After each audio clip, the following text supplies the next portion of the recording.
What is going on, YouTube and weight loss warriors? It's your boy C-Dub, and I'm back with another video. And today I want to give you 10 tips on losing weight from a former fat guy, and I'm going to do it right after this.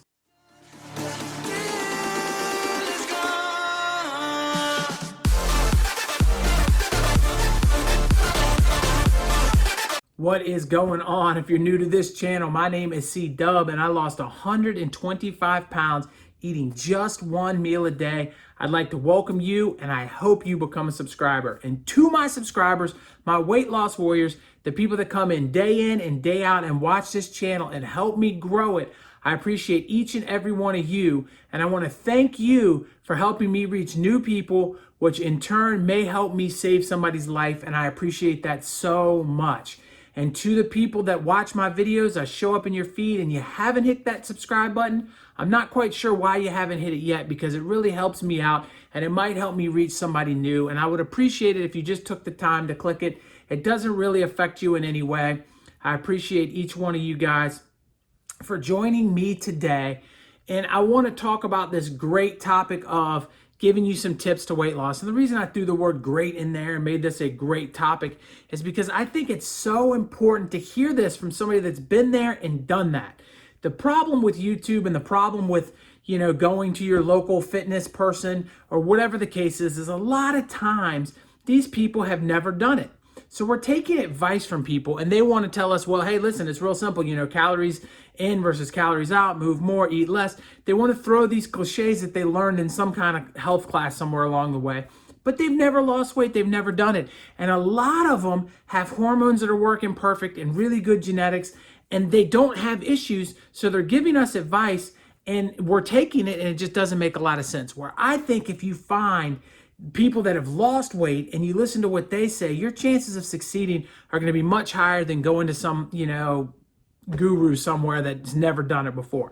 So here's the deal. I'm going to bring you 10 today. I hope you enjoy each one of them. And if you hang to the end, there might even be a bonus 11 for you. So the first tip that I'm going to give you is you got to break the mentality of I'm going to start on Monday. If you're watching this video and you want to lose weight, you got to start today. You got to wake up ready to go tomorrow. There is no, I'm going to wait until Monday, because I'm telling you, I've always been my whole life a wait until Monday kind of person when it came to weight loss. And this time I didn't. This time I just got up and went with the flow right after I had learned about intermittent fasting. And that's not something I'm going to push on all of you. We'll talk about weight loss in general and not so much as that one particular part. But ultimately, you cannot just sit back and say, well, next week, next month, after the wedding, down the line, when this happens or when that happens, when the coronavirus goes away and we get back to our regular lives, whatever it is that's hiccuping in front of you that you're putting out there as an obstacle, you're really saying to yourself you're not ready. And if you're not ready, nothing I can say in this video is going to help you. Nothing is going to change anything. When you're ready, you have to start, and you can't put it off any longer than that.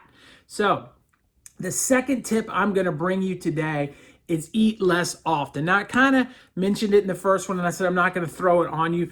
Intermittent fasting is a way that I lost weight, and the OMAD method in particular, and this isn't a lecture on any of that stuff, but you have to eat less often regardless of what you want to call it. You don't have to call it intermittent fasting, but you cannot continue to eat 6 times a day as most of us do in America or in the world today. We're eating breakfast snack, lunch snack, dinner snack, and you just cannot do it. It's going to set you up for failure. So what you want to do is try to eat all your food within 16 hours of the day, or simply, even if you at the worst case ate twice a day, but you put them on different ends of breakfast and a dinner. But you got to slow down your eating, and there's no reason to do it all the time. So those are things that we have to start thinking about if we want to break out and really get into a weight loss journey.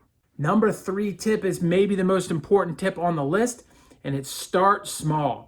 Now, I told you, hey, listen, start today, and I mean that. You can start the preparation, you can start the planning. That doesn't mean dive in with everything. That doesn't mean wake up in the morning and say, okay, he's right, I need to start now, so I'm going to go run, I'm going to go lift weights, I'm going to only eat, this and that.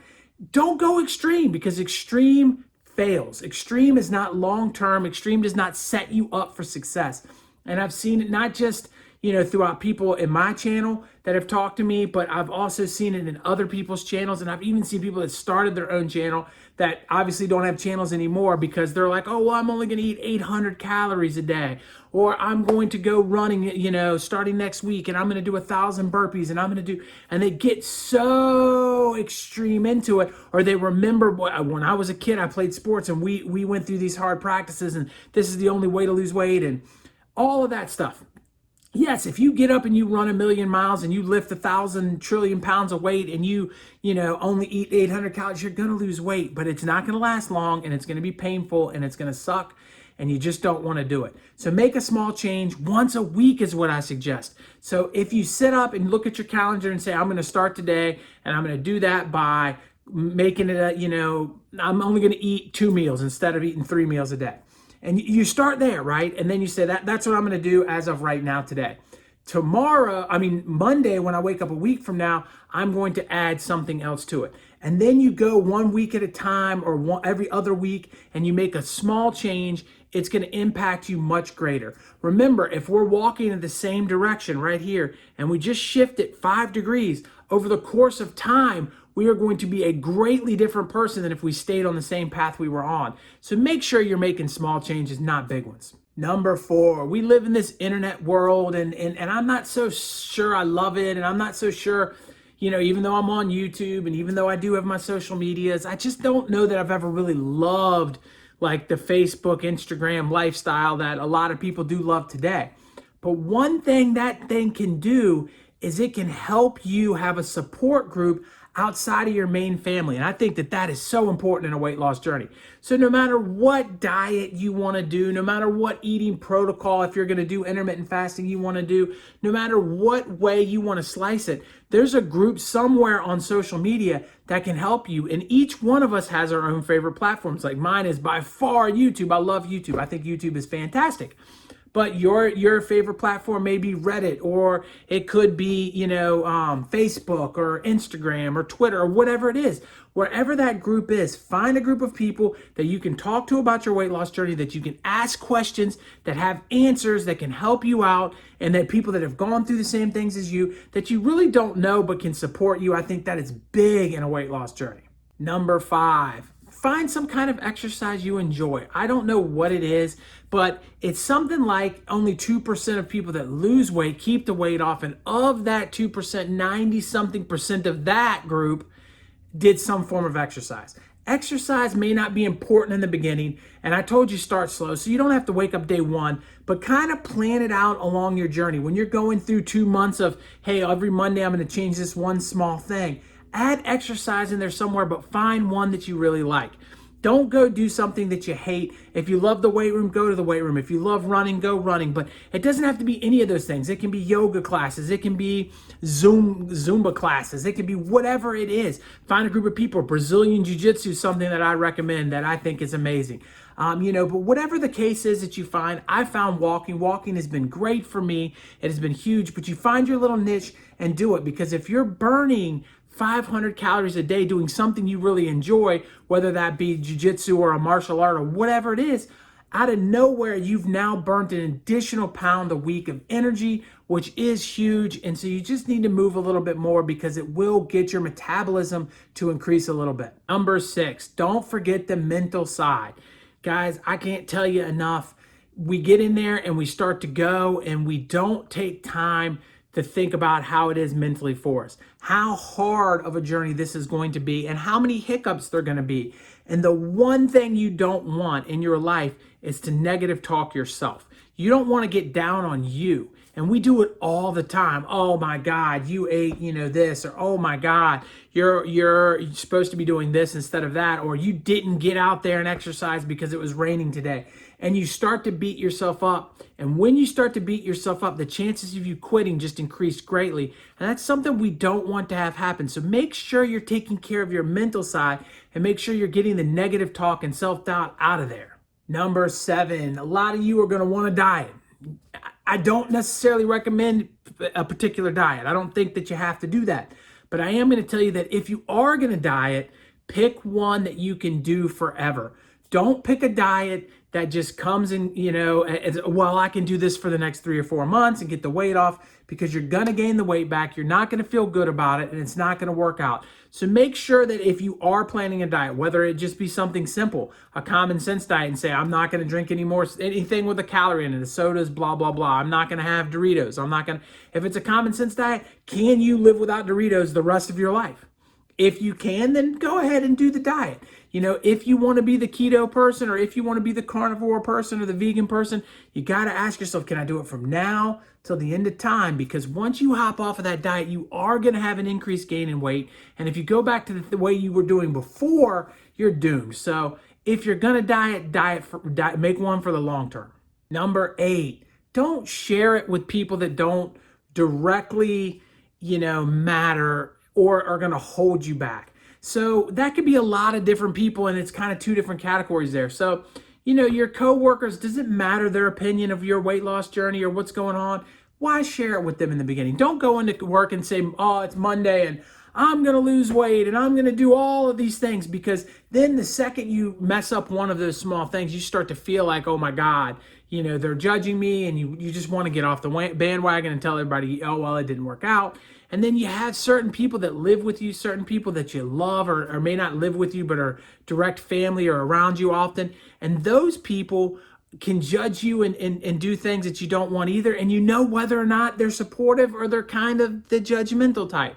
And so just because they're your direct family doesn't mean you have to tell them, hey, listen, I'm on this journey, especially if they're not going to support you. Just kind of go about your business. Keep it to yourself. They'll see the results in time, and then they'll be able to open up and ask you questions about it. But don't let them pressure you and get you off a track. Number 9 tip. This tip is huge because I think it's the one that a lot of people mess up, and it's one that I'm going to get feedback on, and probably some people are going to disagree with, but weigh yourself in weekly. Don't weigh yourself in daily. Weight fluctuates. Your females, your time of the month is going to fluctuate. Anytime you've drank, you've had too much water is going to fluctuate. If you've eaten more carbs than you normally do or less carbs than you normally do. If you don't have enough fiber in your diet. It just, no matter what it is, how much you've sweated that day, whether you've exercised already or haven't exercised, if it's the beginning of the day versus the end of the day, each meal you eat, every one of those things, they're going to change your weight, and they can change your weight dramatically. You can weigh yourself in the morning and be 6 pounds lighter at night and not gain a single pound due to just what you ate through the course of the day and drank. And then you wake up the next morning and your weight will be closer to what it was the morning before, but you still might have overate that day and undereat the next, and it balances itself out. So weight loss is over a long period of time. And just so that you guys know, I can get a wrestler to lose 7 to 10 pounds in a wrestling practice. So these kids aren't 7 to 10 pounds lighter. They're just extremely dehydrated because we've been sweating so much and working so hard. So a hot yoga class or something, you could lose 5 pounds. And if you're weighing yourself every morning after your hot yoga class, and then the next morning you weigh it before your hot yoga class, you're like, oh my God, I've gained weight, when you really haven't. So weigh yourself at the same time and the same situation once a week, and you're gonna save yourself some headaches of really finding out whether or not you're losing weight. Number 10 kind of ties into one of the earlier ones, but I think it's separate at the same time. I told you to eat less often, and one of the ways we can do that, and one of the pet peeves that I have with people, is just this in general, and I think it's huge for weight loss. And if you don't do anything else, if you just did this, it's gonna help. It's not gonna get you to your goal, but it's gonna help. Stop eating food after you eat dinner. There is no reason to eat dinner and then eat something else. And I know several people that do intermittent fasting that have dinner and they extend their fasting window for maybe 4 hours after dinner. So they push their food back all day long, and then they eat dinner, and then they push it back another 4 hours just so they can have popcorn or they can have something when they're going to bed or doing whatever. Just forget all of that. Stop eating after dinner. For you that are intermittent fasting, start your fasting window directly when you put the last bit of dinner in your mouth. And that's going to give you a 4 or 5 hour jump before bed, which is going to allow you to eat earlier in the morning. And whether or not you're an OMAD or a 16-8, or whether or not you never want to intermittent fast and you want to eat breakfast every day, make sure you don't eat after dinner. I just think it's so important to be able to sneak that little jump in there. And if you've hung around, I told you earlier in the video, I'd hook you up with an 11th tip. So I'm going to do that. And that 11th tip is going to be drink water and lots of it. If you're hungry, drink water.